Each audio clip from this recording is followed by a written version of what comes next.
आज का हम लोग का पहला प्रश्न है 0.0324 का वर्गमूल क्या होगा।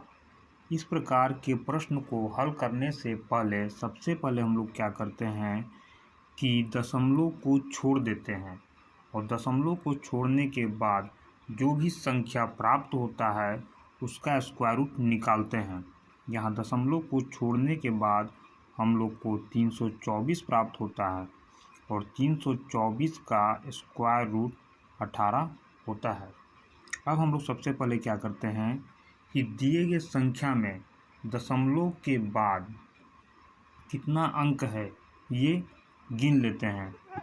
तो देखते हैं हम लोग 1 2 3 4 और यहाँ संख्या दशमलव के बाद 4 है तो इसका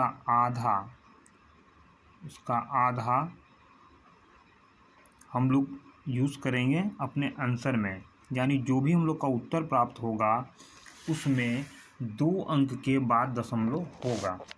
यदि हम लोग के प्रश्न में दशमलव के बाद 8 अंक होता तो हम लोग का उत्तर जो प्राप्त होता उसमें दशमलव के बाद 4 अंक होना चाहिए था। यहाँ हम लोग के प्रश्न में दशमलव के बाद 4 अंक है तो जो भी उत्तर प्राप्त हुआ है उसमें दशमलव के बाद 2 अंक होगा। और इस दशमलव को बैठाने के लिए सब हम लोग दाहिने साइड से गिनना शुरू करते हैं। तो 1 2 दशमलव बैठा दिए तो हम लोग का फाइनल आंसर आ गया 0.18, यानी ऑप्शन नंबर ए। अगला प्रश्न है 4.2436 का स्क्वायर रूट क्या होगा। पहले के तरह ही इस प्रश्न में भी दशमलव को छोड़ते हुए सबसे पहले हम 42,436 का स्क्वायर रूट निकालेंगे। और इसका स्क्वायर रूट निकालने के लिए सबसे पहले दाहिने साइड से इसका 2 अंकों का जोड़ा लगाते हैं। 2 अंकों का जोड़ा लगाने के बाद हम लोग को 3 जोड़ा प्राप्त होता है। अब दिए गए संख्या के इकाई स्थान के अंक को देखते हैं तो 6 है, यानी हम लोग को ये पहले मालूम करना है कि किस संख्या का स्क्वायर करने पर इकाई स्थान का अंक 6 आता है। तो 4 का स्क्वायर करने पर 16 आता है जिसका इकाई स्थान का अंक 6 है, और 6 का स्क्वायर करने पर 36 आता है जिसका इकाई स्थान का अंक 6 है। यानी या तो यहाँ 4 होगा या तो यहाँ 6 होगा। अब इसके आगे के प्रोसेस के लिए 424 को एक जोड़ा मानते हुए ये चेक करेंगे कि 424 किस संख्या के स्क्वायर के आसपास है। तो 20 का स्क्वायर करते हैं तो 400 आता है, और 21 का स्क्वायर करेंगे तो 441 होगा, जो कि 424 से ज़्यादा है, इसलिए इसको नहीं लिया जाएगा। यानी यहाँ हम लोग का 20 ही होगा। अब 20 का टेबल अपने से एक बार ज़्यादा यानी 21 बार पढ़ेंगे, और 21 बार पढ़ने के लिए कुछ नहीं करना है, 20 के स्क्वायर में ही एक 20 को और जोड़ देंगे तो हम लोग का आ जाएगा 420। अब 424 को देखते हैं कि 424 420 से क्या है, बड़ा है।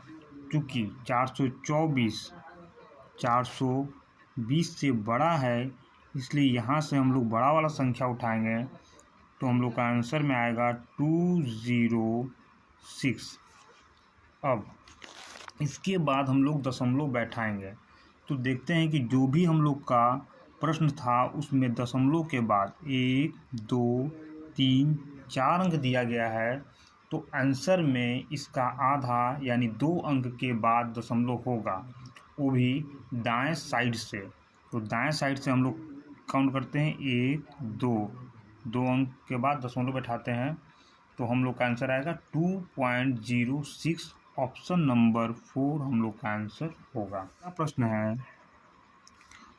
0.00069169 का स्क्वायर रूट क्या होगा।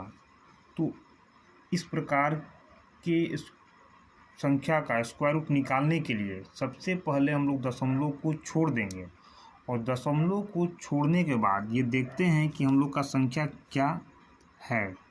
तो दशमलव को छोड़ने के बाद हम लोग को मिलता है 69169। अब इसी संख्या का सबसे पहले हम लोग स्क्वायर रूट निकालेंगे, और स्क्वायर रूट निकालने के लिए क्या करेंगे हम लोग, सबसे पहले दाहिने साइड से जोड़ा लगाते हैं। जोड़ा लगाने के बाद 3 जोड़ा प्राप्त होता है। अब दिए गए संख्या के इकाई स्थान के अंक को देखते हैं तो 9 है। अब ये देखते हैं कि किस संख्या का स्क्वायर करने पर इकाई स्थान का अंक 9 आता है। तो 3 का स्क्वायर 9 आता है, और 7 का स्क्वायर करने पर 49 आता है, जिसका इकाई स्थान का अंक 9 है। यानी या तो यहाँ 3 होगा या 7। अब 691 को एक जोड़ा मानते हुए ये चेक करते हैं कि 691 किस संख्या के स्क्वायर के आसपास है। तो यदि 26 का स्क्वायर करते हैं, 26 का स्क्वायर करते हैं तो 676 प्राप्त होता है, और 27 का स्क्वायर करेंगे तो 729 आएगा, जो कि 691 से ज़्यादा है, इसलिए ये हम लोग नहीं लेंगे। यानी कह सकते हैं कि 691 जो है वो 676 के आसपास है, इसलिए हम लोग यहाँ 26 लिखेंगे। अब 26 का टेबल अपने से एक ज़्यादा यानी 27 बार पढ़ेंगे। तो 26 का टेबल 27 बार पढ़ने के लिए कुछ नहीं करना है, 26 के स्क्वायर में एक और 26 को जोड़ देना है। तो 6 6 12, तो 2 हाथ में 1, 7 2 9, 1 2 शून्य हाथ में 1, 4 1 7, 702 आया।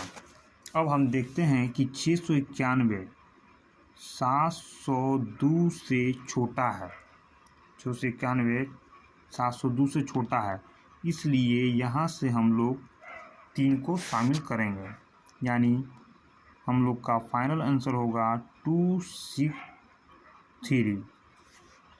यानी दशमलव को छोड़ने के बाद दिए गए संख्या का स्क्वायर रूट निकालने पर 263 हम लोग का स्क्वायर रूट आता है।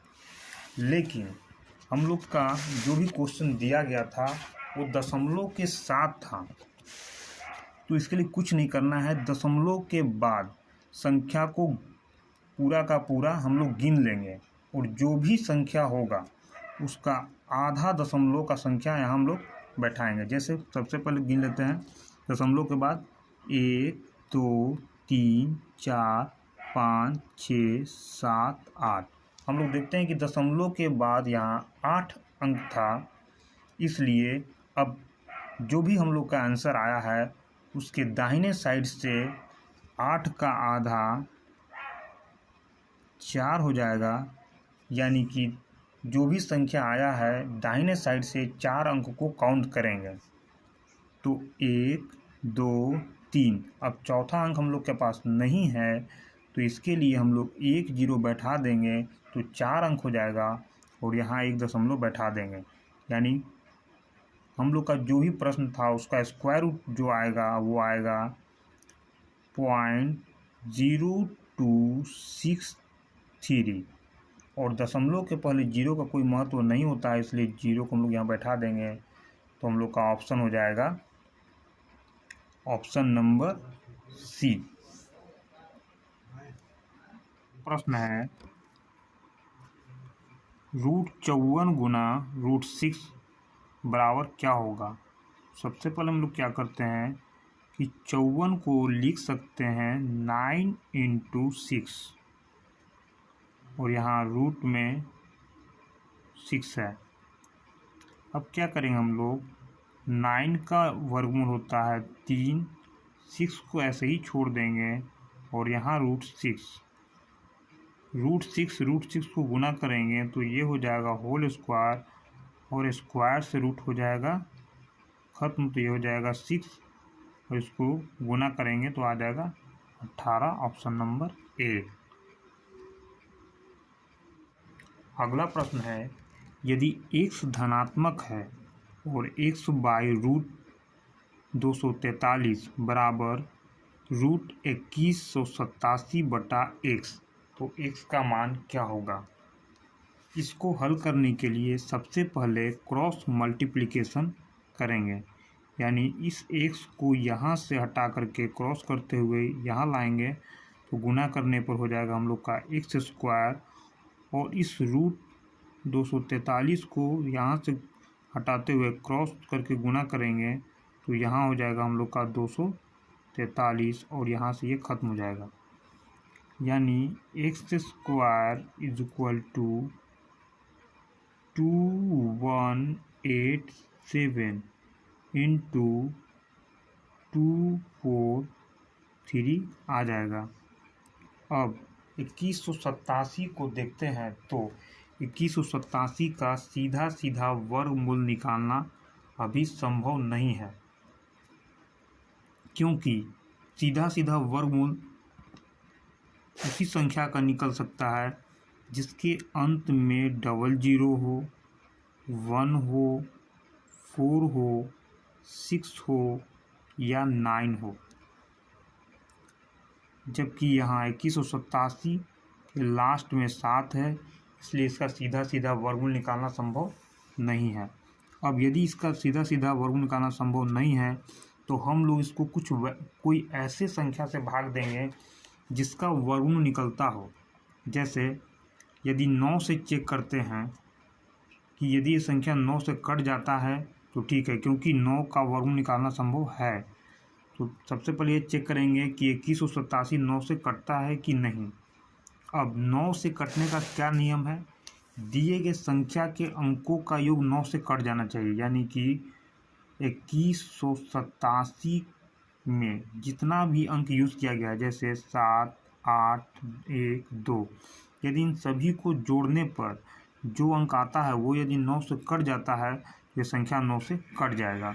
हम लोग देखते हैं 8, 7, 15, 15, 1, 16, 16, 2, 18 आता है, यानी कि ये संख्या 9 से कट जाएगा और 9 का वर्ग निकालना संभव है।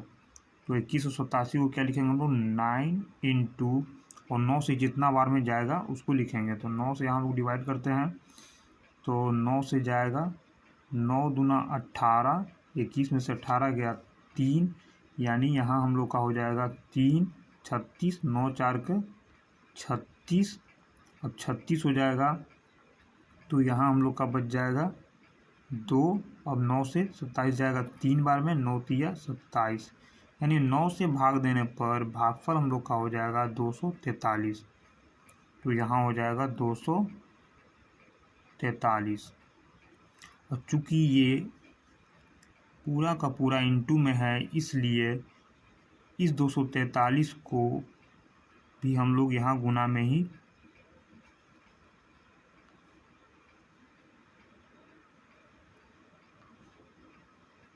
लिख देंगे, 243।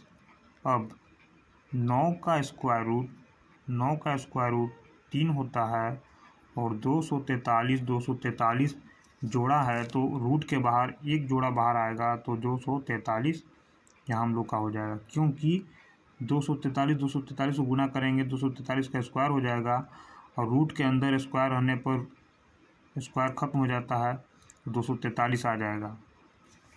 लेकिन ये 3 इंटू 243 जो प्राप्त हुआ, एक्स स्क्वायर का मान आया, जबकि हम लोगों से पूछ रहा था एक्स का मान, यहाँ एक्स का मान निकालना था।